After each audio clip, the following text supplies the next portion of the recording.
Horror कहानियां थी।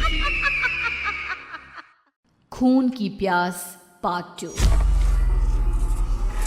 और उसके बाद वो जंगल एक बार फिर से सुमन की चीखों से गूंज उठा। लेकिन आज की रात सुमन की चीखों को सुनने वाला वहां पर कोई भी नहीं था। अगर वहां पर कोई मौजूद था तो बस हरिया, जो कि अब एक भेड़िए में बदल चुका था। सुमन के बालों को पकड़कर घसीटते हुए वो जंगल के बीचों बीच एक जगह पर ले जा रहा था। अगली सुबह गांव में। अरे भाई, पता नहीं क्या बात है, अपने गांव का हरिया किसान और उसकी पत्नी सुमन दोनों गायब हैं। दोनों का कोई अता पता नहीं। अरे कैसी बातें कर रहे हो भाई, ये कब हुआ है? अरे पूरे गांव में खबर फैली पड़ी है। कल रात को दोनों खेत की तरफ जा रहे थे, लेकिन लौटकर आए ही नहीं। तो हो सकता है अपने खेत पर होंगे। पूरा गांव ढूंढ कर आया है भाई। जानते हो क्या मिला वहां पर? क्या हुआ भाई? क्या मिला? बताओ हमें, क्या मिला? अरे हरिया की पत्नी सुमन के कपड़े पड़े हुए थे। शरीर का एक एक कपड़ा फटा हुआ झोपड़ी के बाहर पड़ा था, लेकिन दोनों पति पत्नी का कोई पता ठिकाना नहीं था। अरे भाई, लेकिन उसका जो दोस्त है ना रामू किसान, उससे पता करके आते हैं ना। अब तक तो दोनों साथ ही खेत पर जाया करते थे। हाँ, हमें उसके घर जाना चाहिए भाई। चलो वहाँ चलते हैं, चलो। वो सारे लोग रामू के घर पर पहुंचते हैं। रामू अपने घर के बाहर बैठकर हुक्का पी रहा था। आज सारे के सारे लोग टोली बनाकर मेरे घर क्यों आ रहे हैं? क्या कोई मर गया क्या भाई? अरे कैसी बातें कर रहे हो? तुम्हारा सबसे अच्छा दोस्त हरिया और उसकी पत्नी गायब है, और तुम यहाँ बैठकर हुक्का पिए जा रहे हो हैं? रामू ने अजीब सी नजरों से उन सब गांव वालों की तरफ देखा, जिसकी वजह से वो लोग एक बार के लिए डर गए। गायब है? अरे गायब नहीं है, मुक्ति मिल गई है। उन दोनों को मुक्ति मिली है। इस दुनिया में आकर हर इंसान पाप करता है, और उसे उसके पापों के लिए मुक्ति मिलना बहुत जरूरी है। अरे ये कैसी बहकी बातें कर रहे हो भाई, हैं? और इसका चेहरा अजीब सा क्यों लग रहा है? लगता है दोस्त के मरने का गम बैठ गया है। पागल हो गया है शायद ये पागल। ये बात सुनते ही रामू चीख कर जोर से चिल्लाते हुए कहता है, पागल मैं नहीं हूँ, पागल तुम सब हो। और ये शैतानी जंगल अब तुम में से किसी को नहीं छोड़ने वाला, सबको खा जाएगा। याद रखना मेरी बात। शैतानी जंगल? कैसा शैतानी जंगल? लगता है रामू पागल हो चुका है। हमें यहाँ से चलना चाहिए भाई। चलो। तभी रामू की पत्नी बाहर आती है। नहीं, आप लोग इनकी बात का बुरा मत मानिए। 2 दिन पहले हरिया के साथ खेत पर गए थे। जब से वहाँ से आए हैं तब से ऐसी ही बातें कर रहे हैं। भगवान जाने ऐसा क्या देख लिया उन्होंने, खेत में कुछ भी बड़बड़ाते रहते हैं। लेकिन गांव के लोगों ने कमला की कोई बात नहीं सुनी, और वो सब वहां से चले गए। रात अब धीरे धीरे ढलने लगी थी। तभी अचानक किसी ने धीमी सी आवाज में रामू को पुकारा। रामू, आ जाओ, मैं तुम्हारा इंतजार कर रहा हूँ। और सुनो, अपनी पत्नी को साथ लेकर आना, नहीं तो काम अधूरा रह जाएगा। ये आवाज सुनते ही रामू के चेहरे पर शैतानी मुस्कुराहट आ जाती है। वो धीमे कदमों से अपने घर के अंदर आता है। क्या हुआ? तबीयत ठीक है ना अब आपकी? मैं तुझे अपने साथ खेत पर ले जाने आया हूँ, चल। मैं तुम्हारे साथ कहीं नहीं जाने वाली। मुन्ना गहरी नींद में सो रहा है, और उसे अकेला छोड़कर मैं तुम्हारे साथ खेत पर नहीं आ सकती। वैसे भी तुम्हारे उन खेतों में भगवान जाने कौन सा राक्षस घूम रहा है, मुझे तो डर लगता है। रामू गुस्से में दांत पीसता अपनी झोपड़ी से बाहर आ जाता है, और कमला गहरी नींद में अपने बच्चे के साथ सो जाती है।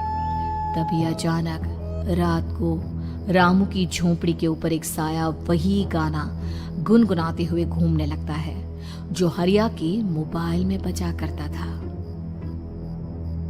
मैं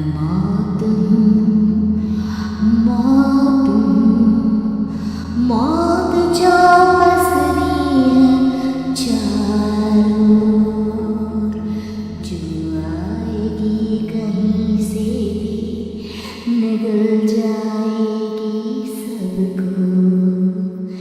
मैं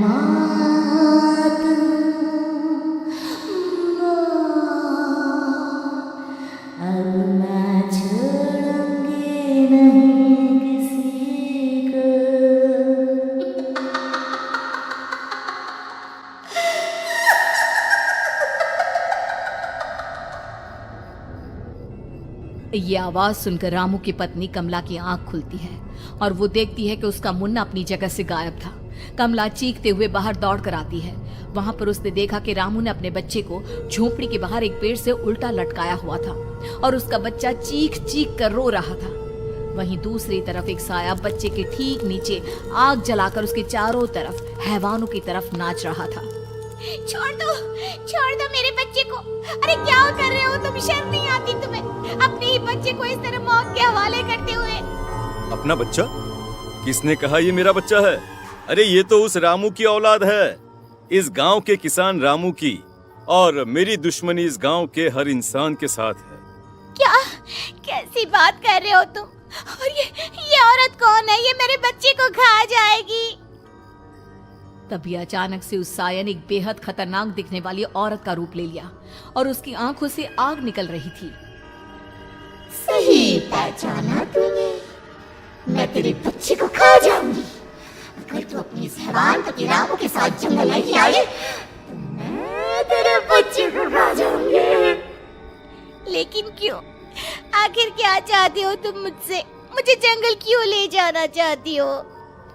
औरत बुरी तरह से ठहाके मार मार कर जोर जोर से हंसने लगी और साथ में रामू भी। ये तो तुझे वहाँ चलने के बाद ही पता चलेगा ना।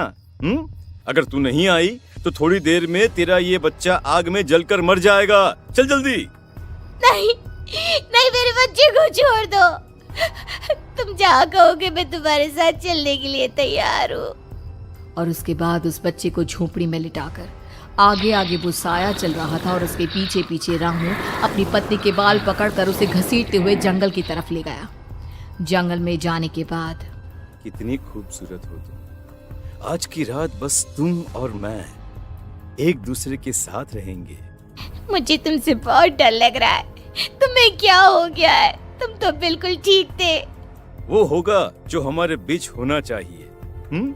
तो आओ अपने आप को मेरे हवाले कर दो। कमला ने डर की वजह से अपनी दोनों आंखें कसकर बंद कर ली थी। रामू ने बुरी तरह से चीख कर कमला से कहा, आंखें खोलो अपनी और मेरी तरफ देखो। कमला ने जैसे ही अपनी आंखें खोली उसने देखा कि रामू एक खतरनाक खूनी हैवान में बदल चुका था। कौन हो तुम? जाने दो मुझे। क्या चाहते हो मुझसे? वही जो एक आदमी एक औरत से चाहता है। मैं तुम्हारा पति रामू नहीं बल्कि इस जंगल का एक भेड़िया हूँ, और आज की रात तुम्हारे खून से अपनी प्यास बुझा जाऊं। और उसके बाद वो जंगल कमला की दर्दनाक चीखों से गूंज उठा। अगली सुबह कमला के कपड़े भी जंगल में उसी तरह पाए गए जैसे कि सुमन के पाए गए थे। इस घटना के बाद पूरे गांव में दहशत का माहौल था। अपने माँ बाप की मौत और गांव में हो रहे इस तरह की घटनाओं की खबर सुनकर किशन शहर से गांव लौट आया था। अपने माँ बाप की बेदर्द मौत की वजह से वो बहुत परेशान था। तभी अचानक उसे अपने घर में खाट के नीचे पड़ा हुआ वो मोबाइल फोन मिला जो उसने अपने पापा हरिया को गिफ्ट किया था। अरे कितने प्यार से पापा के लिए मोबाइल फोन लेकर आया था। इसे एक दिन भी काम में नहीं ले पाए। और आखिर कौन है जो गांव में इस तरह की हत्याएं कर रहा है? क्या है इन सब के पीछे? क्या है? मुझे पता करना ही होगा, वरना एक दिन पूरा का पूरा गांव खाली हो जाएगा। इस गांव में एक भी जिंदा इंसान नहीं बचेगा। गांव के लोगों की मदद करने के इरादे से किशन अपने गांव से दूर एक दूसरे गांव में बहुत बड़े तांत्रिक के पास मिलने के लिए गया।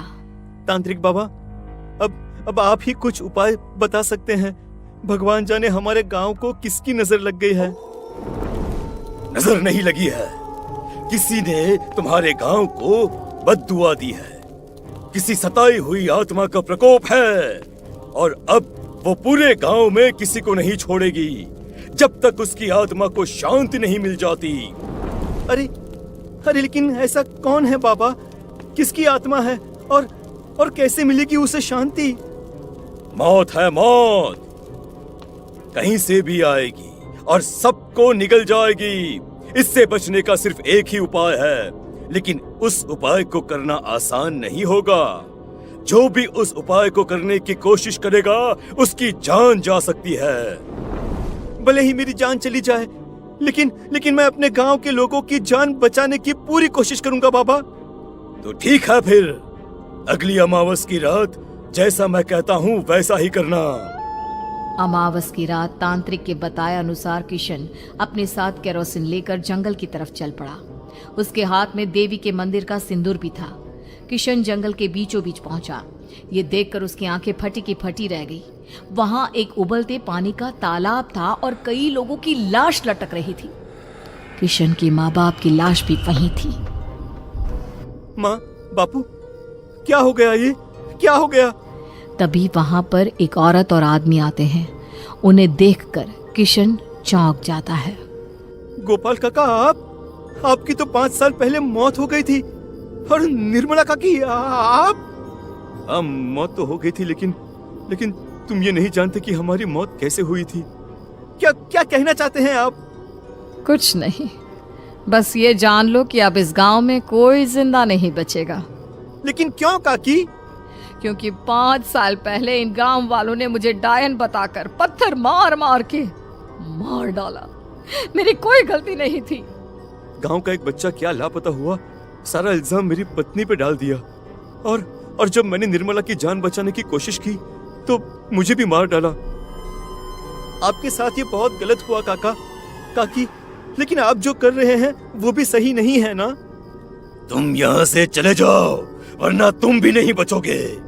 हमारी आत्मा पिछले 5 साल से मुक्ति के लिए भटक रही है। चले जाओ यहाँ से। मौका देखकर किशन सिंदूर उन दोनों के ऊपर डाल देता है। उनका शरीर जलने लगता है और वो भयानक तरीके से चिल्लाने लगते हैं। अगले ही पल किशन उनके ऊपर केरोसिन डाल देता है और वो दोनों जल जाते हैं। किशन अपने माँ बाप और दूसरी लाशों का अंतिम संस्कार करवाता है और अपने घर लौट आता है। लेकिन वो अभी भी इस बात से अनजान है कि मोबाइल अभी भी बज रहा था। मैं मौत हूँ।